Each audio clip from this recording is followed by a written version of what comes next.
Eckhart Tolle is worth $70 million. And you want to know something? Everybody should have $70 million if they want it.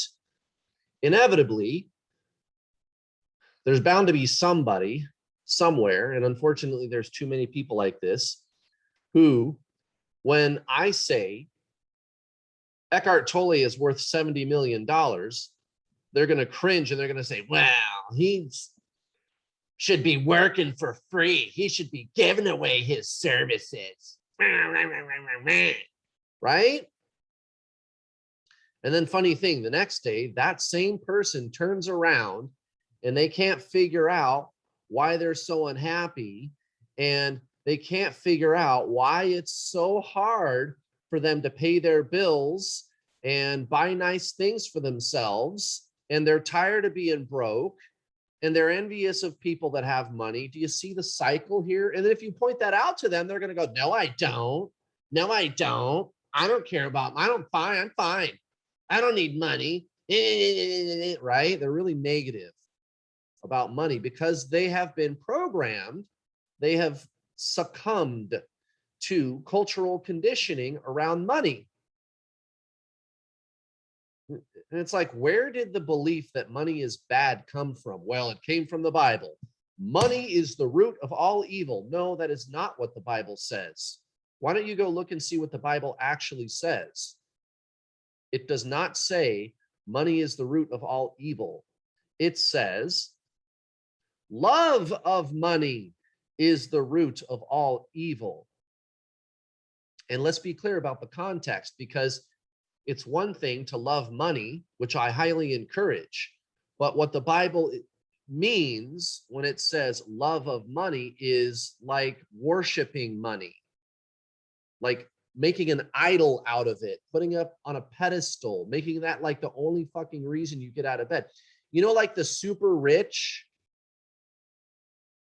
the people that are so rich that you don't even hear about them in the news. That's not an accident, by the way. The super rich, they have so much fucking money, which that's not even really a problem, but the problem is the way they go about it. It's like they get a buzz off of making money. They don't need more money. They just do it because it gives them a high. Literally, like it releases endorphins in your brain. Did you know that? It's like gambling. When you put more coins in the slot machine and you get 3 sevens and you make $250 or something, it gives you a rush. Or like when you eat food that you like, if you're addicted to food or sex or anything, whatever people get addicted to, not necessarily drugs, but like food or sex or any of those things, right? Looking at porn or something, I don't know, just whatever, right? You understand what I'm saying. It's the same thing. When they make money, the super rich, when they, oh, I closed this big deal.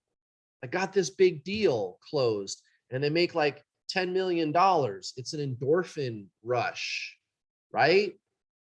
That's what the Bible is talking about. It's like they need it, right? Like they're living through their physical senses only. It's like people that are addicted to food or whatever it is, or sex. They're addicted to the physical sensations. There's nothing deeper. And physical sensations aren't bad. It's kind of nice to feel those things, right? But if that's all there is, I don't know. It leads to bad things. Let's just put it that way, right? Relying only on your physical sensations, when you get a hit, when you get a high off of that kind of stuff, it is like drugs. It's an addiction. It's not healthy. And I don't think I have to explain why that's not healthy. I'm pretty sure everybody watching knows why that's not healthy. But money itself is not bad. There's people that do bad things with money, but there's people that do bad things with fire. You can burn down someone's house, or you can cook your food. You can light a candle. You can light an incense stick with it. So there's good things and bad things that you can do with money. So what are you going to do with money? And by the way, I'm pretty sure Eckhart Tolle is going to be doing good things with his money, right? He reinvests the money into little retreats and stuff. And he charges money for people to go, right? But in order to set up the retreat, you have to front a whole bunch of cash in the first place. He's got to spend a lot to provide something like that for people, to provide that service to people. And he's got a nonprofit foundation too. He does a lot of stuff for free. And it's not free. He spends his money to do it. So if you want to throw some moralistic argument at Eckhart Tolle about money, you're missing the point. Money is good, guys, if you say it is. And again, everybody should have $70 million. Can you imagine what the world would be like if everybody had $70 million? And someone might be sitting there watching this thinking, I don't want $70 million. Money is bad, dirty, evil money. I don't want $70 million. I want to be poor. Well, when you get older and you're getting tired and you're getting sick and your joints hurt and you can't physically work anymore, you're going to realize how important money is, aren't you?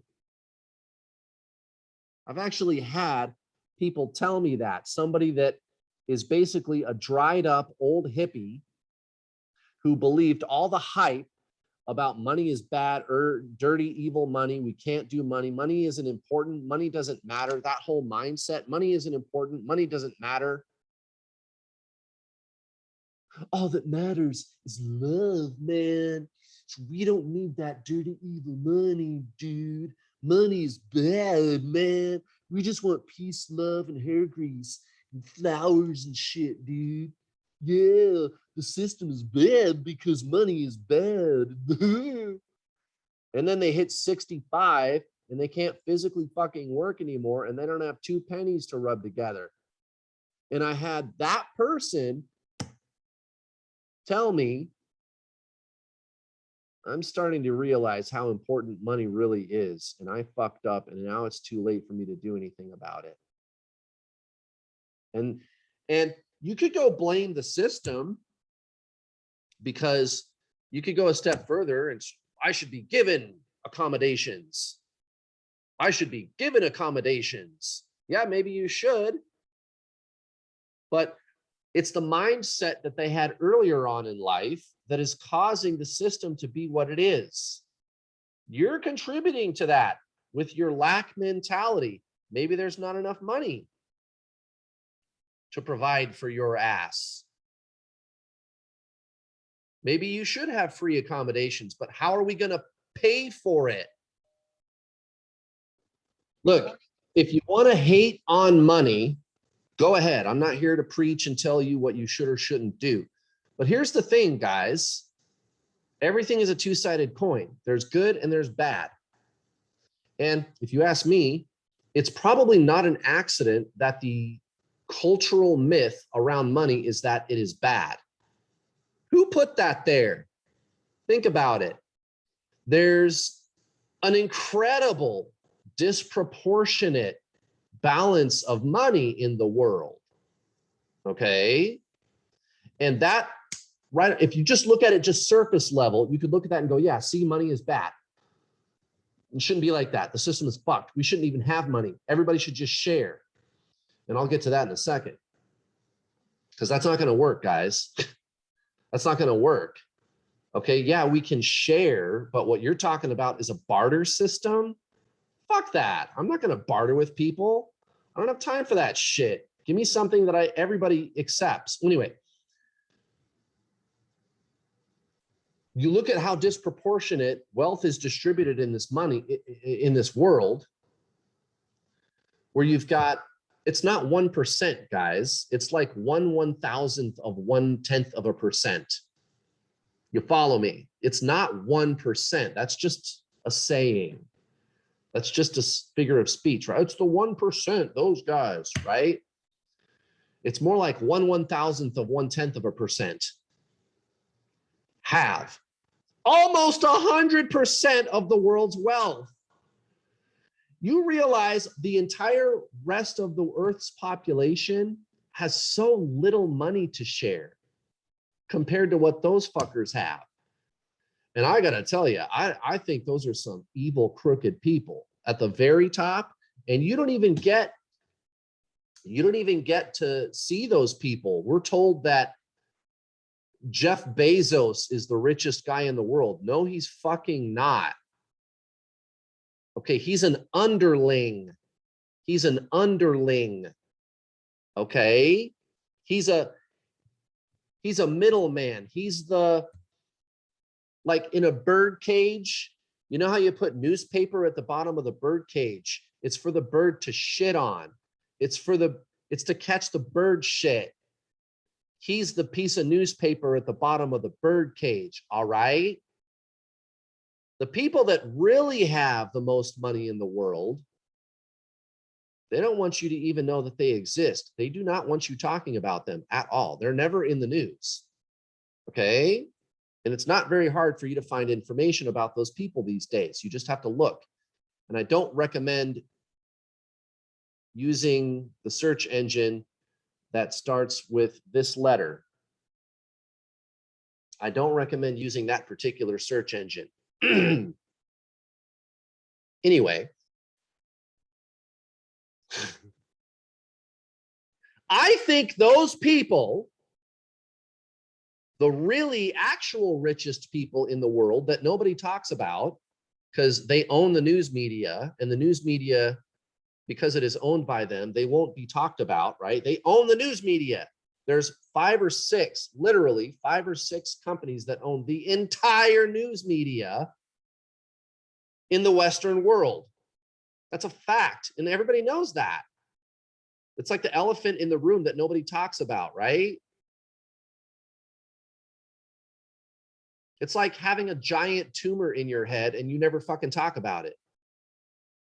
Those people own the news media, and the news media doesn't talk about those people. And I think those people are the ones who started this cultural myth that money is bad. Funny how that works, right? So if you just look at the surface level of how the so-called 1% have most of the money in the world, if you just look at the surface level, you're just going to say things like, oh yeah, look at evil, bad, dirty money.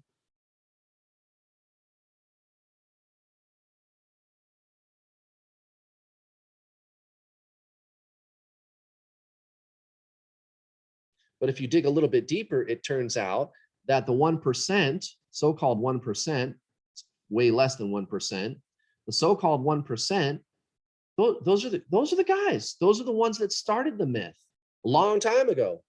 Same bloodlines. And it is true that it is a bloodline. All these families, they're all interbred. I don't know if you knew that. All these families, they're all interbred. They used to have some problems with that too. You feel me? What happens when you interbreed? What happens to the offspring? How do they turn out? You feel me? That actually happened. When you study the history of these families, the actual richest, most powerful people in the world, who you're not supposed to know their names, you're not supposed to know they exist. Anyway, I think those are the guys that started that cultural myth. And that's actually very plausible. I've got actually good reasons to believe that it happened that way. Who wrote the Bible? The Old Testament. The Old Testament. Who wrote that? Who really wrote that? And even your average conventional Bible scholar is going to admit, yeah, they've taken things out and added things, and it's been doctored, and we're not really sure who wrote it. The New Testament, totally different. The New Testament was kind of a way to straighten out everything that's in the Old Testament. The New Testament was like the people's answer to the Old Testament. But that's all I'm going to say. I don't want to piss people off, because I know some people have sensitivity to discussing biblical things. But I think it's fascinating, actually. I think the Bible is very fascinating and informative. There's a lot of information in the Bible that is true, actually. It's very strange. The things that are in the Bible, how intuitive it is. It's like a magical book, actually. But I digress. Money. Money is not the root of all evil. Worshipping money, maybe, yes. Now, right there, why is it that the cultural myth includes, oh, the Bible says money is the root of all evil, and that's not even what the Bible says? Why do people believe that? Why is that getting passed around? Nobody actually goes to the Bible to verify that that is what it actually says. They just pass that shit around. Why? Who's behind that? Is there someone behind that? Could it be the top 1%? Less than 1%? Guys, you need to fix your relationship with money. This is important if you want to beat the system. The dried up old hippie person that I was talking to who said, oh yeah, I guess money does matter. Oops. When it was too late and she knew nobody was going to pay her way, maybe she should be given accommodations for free. I think that should be possible. But how do you do it? We need to have a conversation about how money really works and why money is important and how we can provide for people without it breaking the bank. How can you do that? Let's talk about money itself first.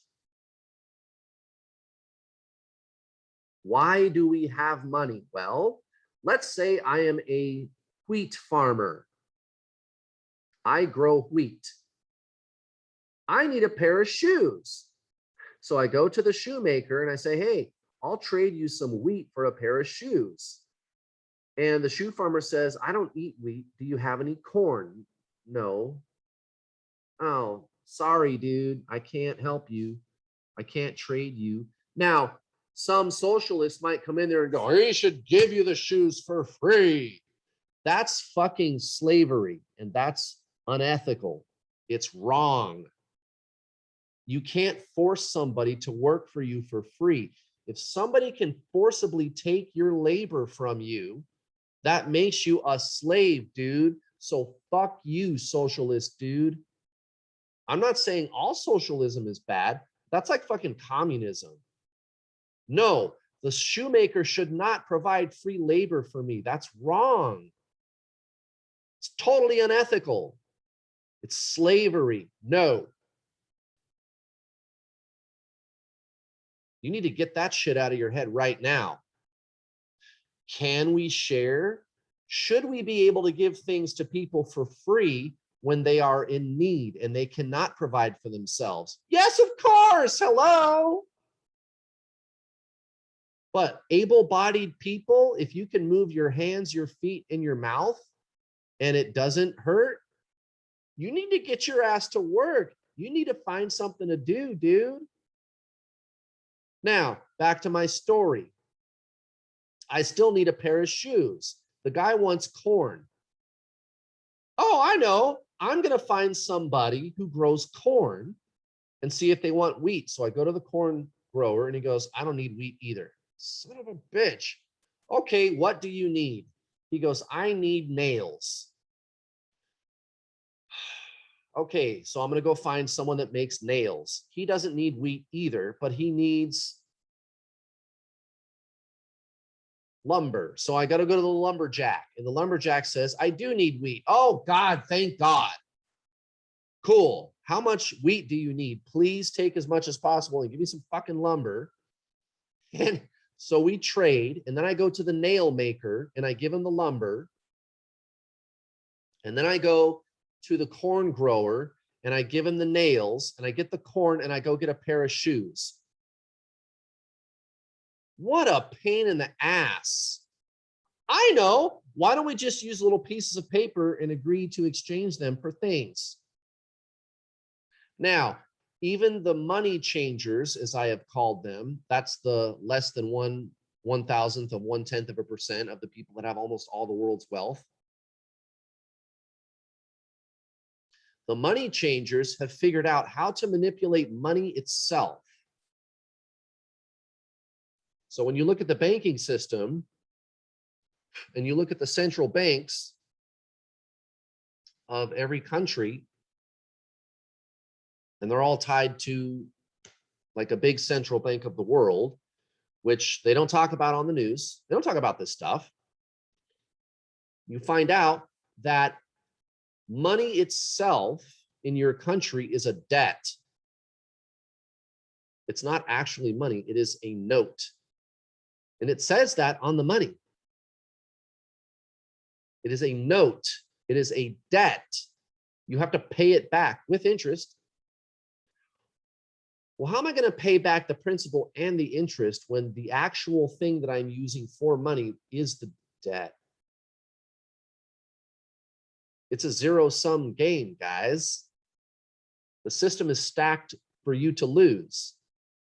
It should be illegal. And actually, in the United States, it is illegal, but they do it anyway. It's unconstitutional, but they do it anyway. Constitution is toilet paper to like a congressperson or somebody like that, right? They know all this stuff too, by the way. Your average congressperson, they know what I'm talking about. They don't think it's any big deal. That's a problem. But I digress. Money is important, guys. You need to learn this stuff and you need to do something about it. Here's the thing. If we had real, honest money system in place and we weren't blowing trillions of dollars fighting wars all over the fucking world, I think we could afford to give the dried up old hippie lady accommodations. Don't you think? Wouldn't that be nice? I think we could afford to do that.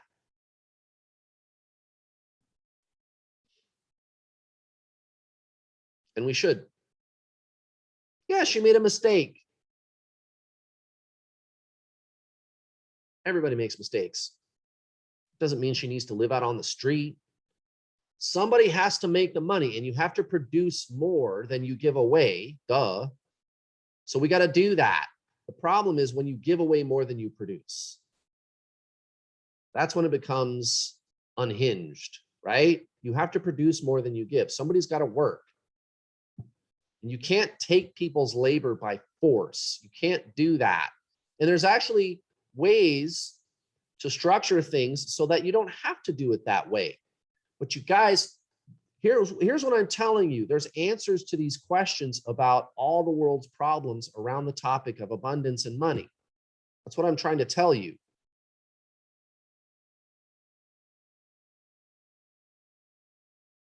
There's real solutions that have been tried and did work. Okay? There doesn't have to be confusion about it, about how things should work. We don't know what to do. No, we know exactly what to do. It's been tried. And they're not talking about it on the news. They don't teach it in the schools. Funny how that works, right?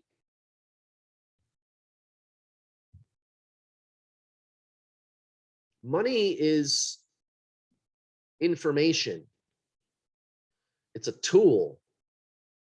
It's there to facilitate trade. It's there to facilitate justice. Okay? You don't need it to worship. It's no different than a fork. It's a tool. It's something to get shit done. And it's something everybody should have. Like I said earlier, everybody should have $70 million, just like Eckhart Tolle. I don't have 70 million. I don't even have $1 million, guys, but I'm doing okay. I mean, I get to talk to you on YouTube, and that's what I do for fun. I don't even need to work right now. I could, but everything's like, I have a system in place that's all automated. I don't have to do anything. That's what I'm saying, but I worked for it. I spent years setting that up, and I worked like 100 hours a week. But once I did the work one time, I put an automated system in place. And now I'm here just chilling. And that's good news for you because I have time to make these videos so that you can learn something. Isn't that nice? I do this because I like it. I don't need to, like, I'm probably going to lose subscribers because of this video. I don't care. I don't care. I think the truth needs to be told. Money is important, guys, and it's not good or bad. It's just a piece of paper. It's just a medium of exchange. Yeah, it can be manipulated, but it shouldn't. And can you imagine how much better the world would be if everybody had $70 million?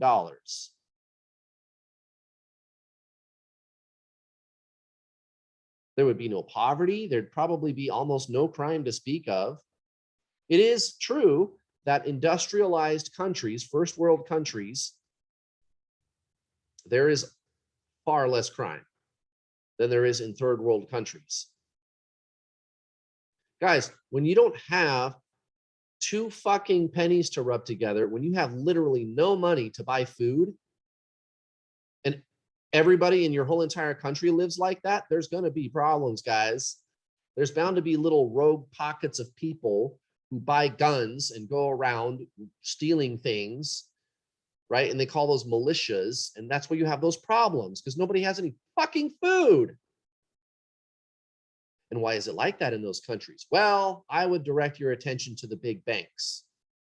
Because when you look at the debt that those countries hold to the central banks of the world, then it starts to make sense to you. And if you understand how a bank really functions, you understand that the bank could actually forgive the debt and suffer no loss. They could take no loss. It's not going to cost the bank any money at all, $0. It does not cost them money at all to forgive a debt like that. That's how a bank works. And that's what makes banks really unethical. And I'm not saying all banks are like that, but that's why third world countries are in such poverty. Did they tell you that in school? Did they tell you that on the news? Oh, they didn't tell you that because they're always blaming something. Oh, it's evil capitalism is bad. You're bad because you're starting a business and you're mom and pop's Main Street little business. You're bad and you should pay. Meanwhile, all the big corporations, Amazon, Walmart, those guys, they do whatever the fuck they want. And they're in bed with the big banks who have their foot on the back of third world countries. That's really how the system works. That's not capitalism. That's corporatism, guys. Okay? Capitalism is you and me on Main Street. It's mom and pops. It's small business. It's average people coming together to help each other with services and goods that they need. It's the market, right? The little market, like in a lot of countries, there's like small towns and hamlets where there's the farmer's market, and that's where you go for food, right? They have all the vendors with the food laid out on the street. You walk down the lane and there's, you know what I'm talking about, right? That's capitalism. You need to learn about the system, guys. You need to know this stuff. You need to understand this stuff. You need to know how our world really is governed if you want to be successful, if you want to make a few bucks, even if it's a small business. Once you make that cash, you have to know what to do with that cash. Don't leave it in the bank. I just got done telling you how awesome banks are. You better do something with that money. And you're going to see me talking about that a lot. I don't know if it's going to be on this channel. I'm probably going to start another YouTube channel where I talk about these things. You need to get real about this stuff, guys. This matters. You want New Earth? You don't want poverty anymore. You want to help everybody, like be taken care of, healthcare for everybody, education for everybody. You got to pay for it. And it's really important that you pay for it. You can't expect people to give you their labor for free. It's called slavery. Well, I know, Kurt, but we'll just trade. We already talked about that. You can't trade. It's too much of a pain in the ass. Just use money, but use an ethical system of money to do it. You guys got to be smart about this. Okay, all the cultural conditioning and all the crap that they taught you in schools, it's like that on purpose. The system is trying to pull the wool over your eyes, guys. You need to get real about that. Planet Earth is not a nice place. It couldn't be a nice place. But there's evil people doing evil things and they run things, okay? Right now, I mean, that system is failing.